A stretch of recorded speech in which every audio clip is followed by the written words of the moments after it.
Before we get started with the actual video, I just want to take a quick moment to give a brief shout out to the team creating the Shokuho mod for Mount & Blade 2 Bannerlord. You may remember in the past I did make a video that covered the extremely popular Mount & Blade warband Gekukujo mod. An amazing mod that placed you in the Sengoku Jidai and allowed you to roam the country, join clans, and even unite the land.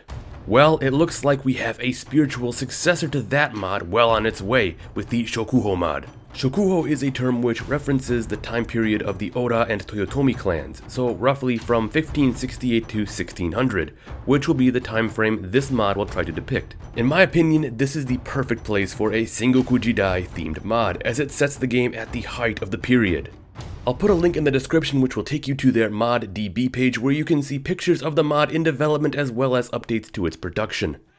I highly recommend you go check it out and stay up to date with its production if you love Mount & Blade, the Gekukujo mod, and simply samurai games in general. This looks really cool and I can't wait till it comes out. But with that said, let's get on to the video. What did a samurai battlefield actually look like? It is an interesting question to answer because we have so many images that pop into our heads whenever we think about it. Depictions ranging from art and writings to films and games.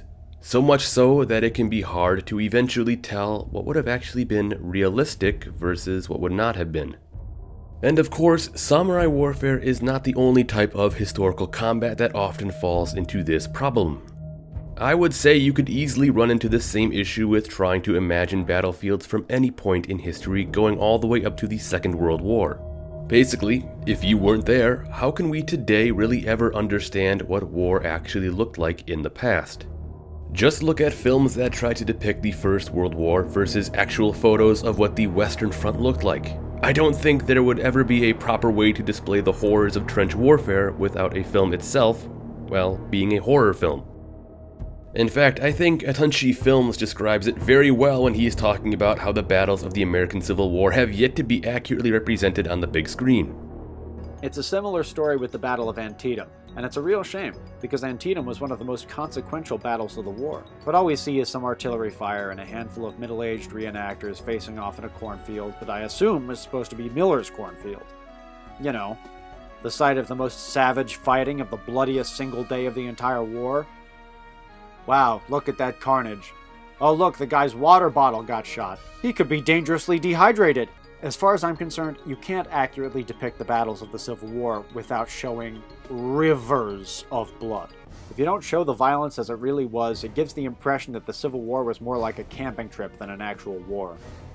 As well, that war is so terrible. But we should grow too fond of it. Doesn't seem so terrible, Lee. Seems kind of fun, actually.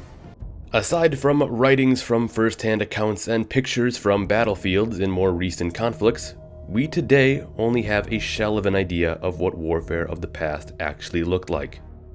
So then, getting back to Japan, how can we get ourselves a somewhat accurate depiction of what samurai battles looked like? Well, let's start our journey off by going far back into the past, to the Genpei War, the legendary conflict of the ancient samurai which led them to their domination of the country.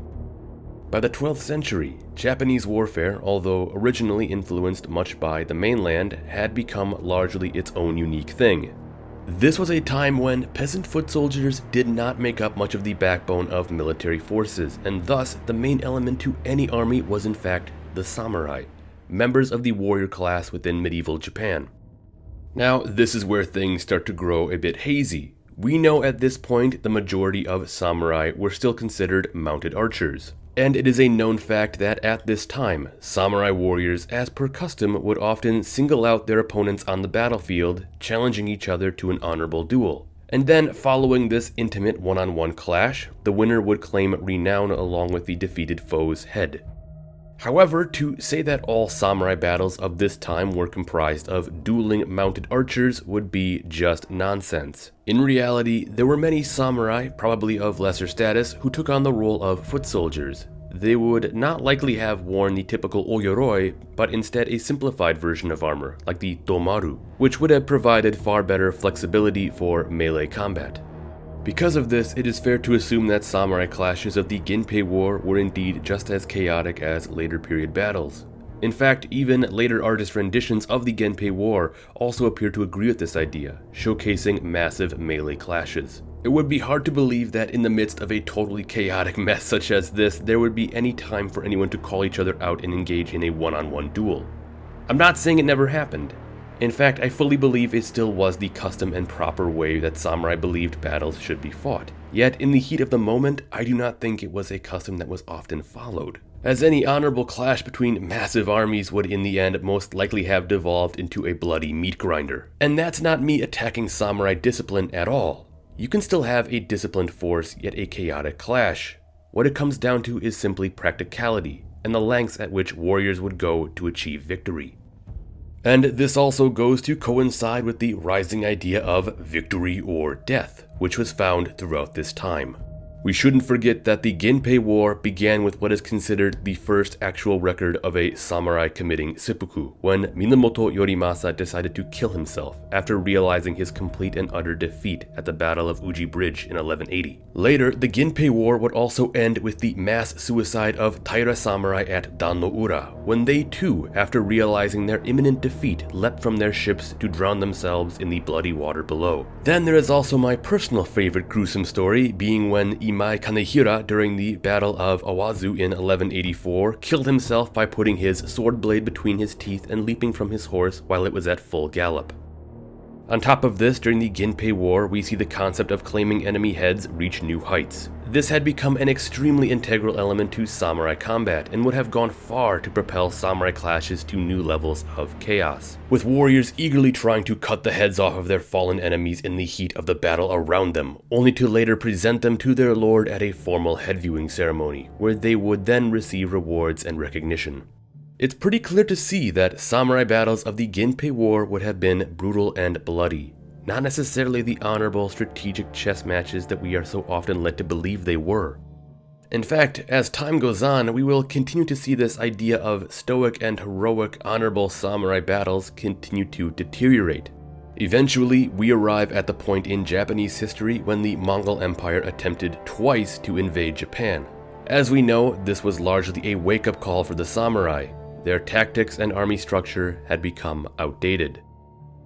This was, of course, primarily exposed to the samurai on the battlefield, where the combination of Mongol phalanx foot soldiers and shock cavalry heavily prevailed over Japanese foot soldiers and samurai-mounted archers.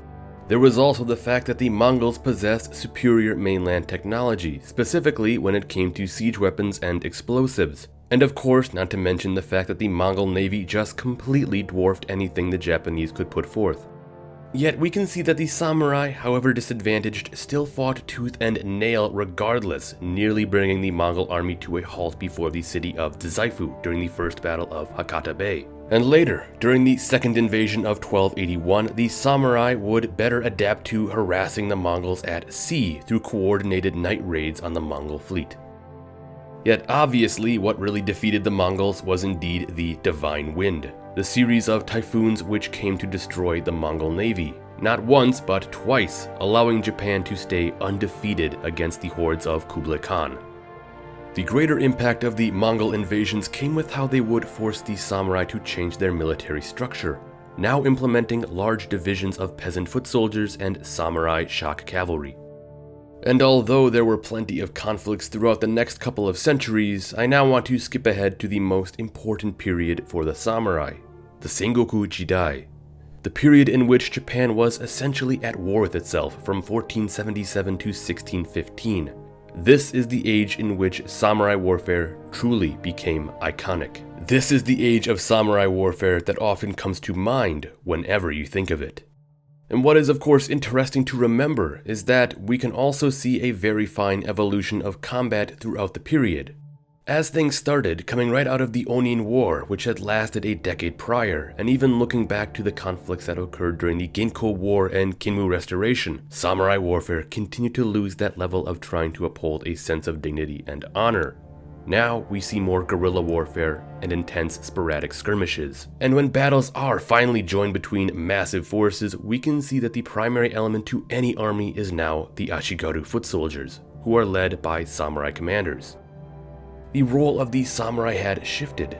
They still fought in cavalry units and vanguard detachments, but the main majority of the army was not made up of samurai, but rather common peasant foot soldiers.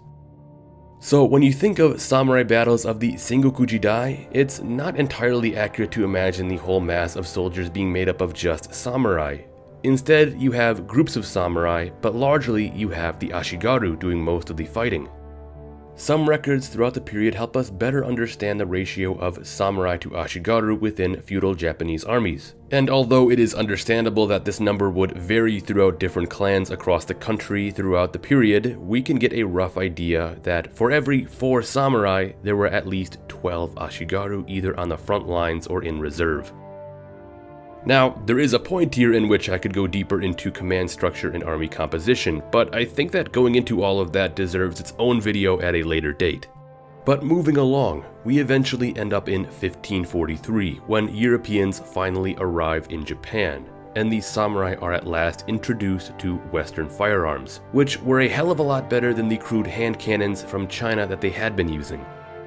I cannot understate the importance of Western firearms in samurai warfare.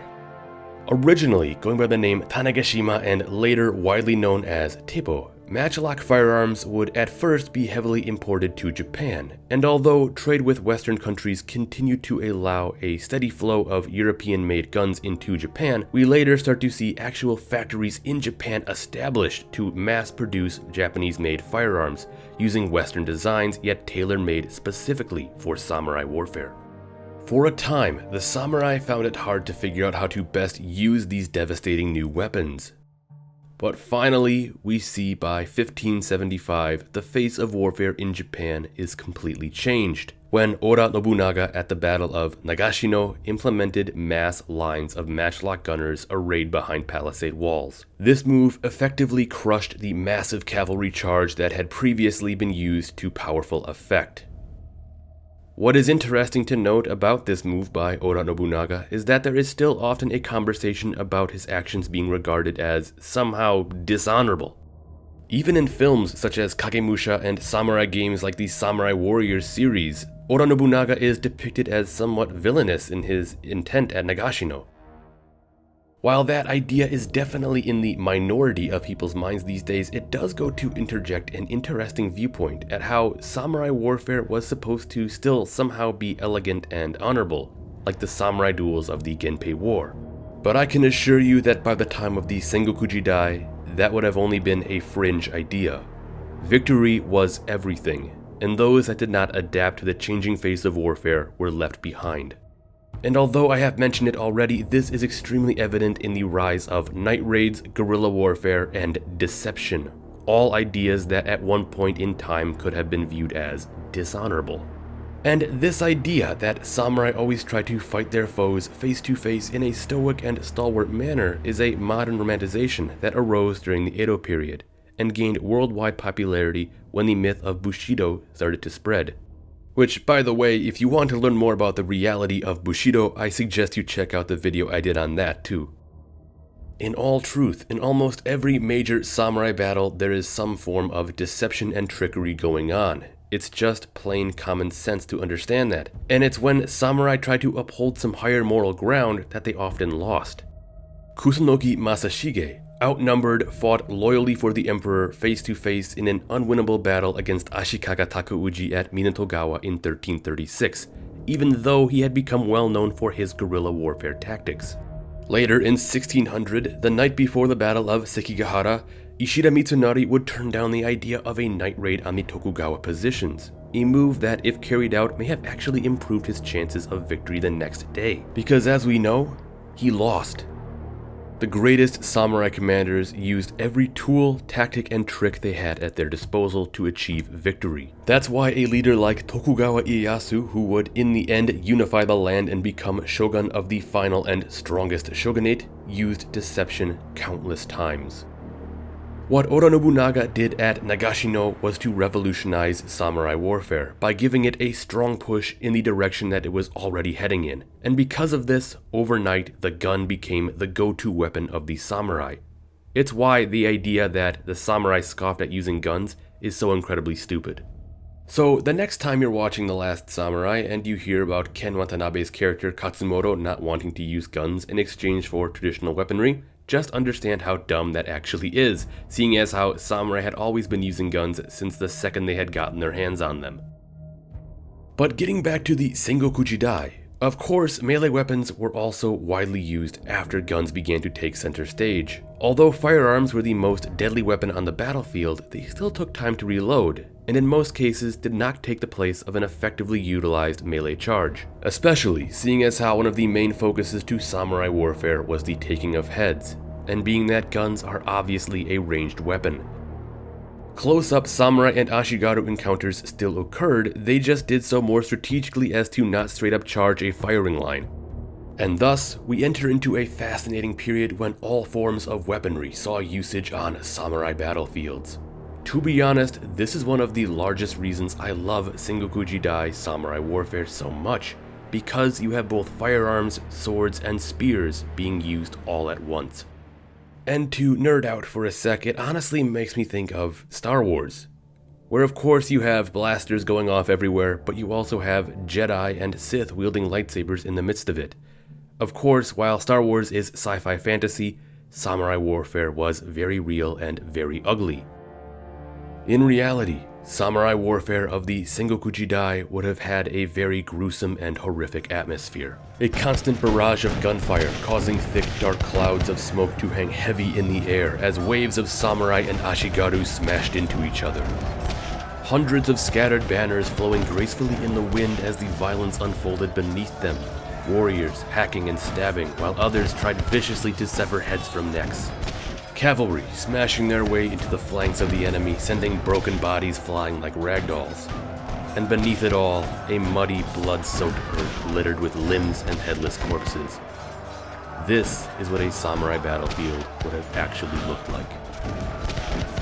Obviously, following the Sengoku Jidai into the Edo period and eventually the Boshin War, samurai warfare would continue to take new forms as modern combat would truly end up leading the way.